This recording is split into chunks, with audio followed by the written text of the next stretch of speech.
The astronaut एक sci-fi horror drama है जो एलियन से ज्यादा इंसान के डर, शक और टूटते हुए दिमाग पर फोकस करता है।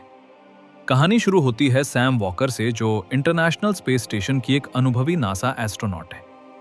एक मिशन के दौरान उसका शटल स्पेस डेब्री से टकरा जाता है और वो कंट्रोल खो बैठती है।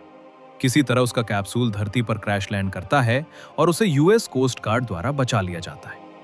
सैम जिंदा तो होती है, लेकिन होश में आने पर उसे उस हादसे की कोई याद नहीं रहती। अस्पताल में डॉक्टर हजमैट सूट पहनकर उससे पूछताछ करते हैं, जिससे साफ संकेत मिलता है कि मामला सिर्फ एक्सीडेंट का नहीं है। उसे क्वारंटीन में रखा जाता है, जहां पहली बार सैम को यह एहसास होता है कि स्पेस से लौटते वक्त वो शायद अकेली नहीं आई।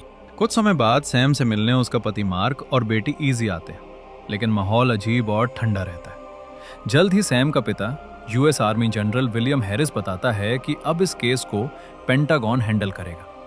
सुरक्षा के नाम पर सैम को एक दूर दराज के ग्रामीण कॉटेज में अकेले रहने के लिए भेज दिया जाता है। यहीं से फिल्म का असली डर शुरू होता है। सैम को अजीब आवाजें सुनाई देने लगती हैं, दीवारों पर अनजाने निशान दिखते हैं और उसे महसूस होता है कि कोई उसे देख रहा है। उसे धीरे धीरे यकीन होने लगता है कि स्पेस में किसी एलियन एंटिटी ने उससे संपर्क किया था और वही अब धरती तक उसका पीछा कर चुकी है। सवाल ये नहीं रहता कि वो चीज असली है या नहीं, बल्कि ये कि क्या सैम खुद पर भरोसा कर सकती है। जैसे जैसे कहानी आगे बढ़ती है, सैम की मानसिक हालत और ज्यादा बिगड़ती जाती है।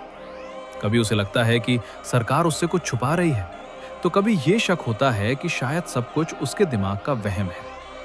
फिल्म बड़ी चालाकी से दर्शकों को भी उसी कंफ्यूजन में डाल देती है। जो सैम देख रही है, क्या वो सच है या पोस्ट ट्रॉमेटिक स्ट्रेस का असर?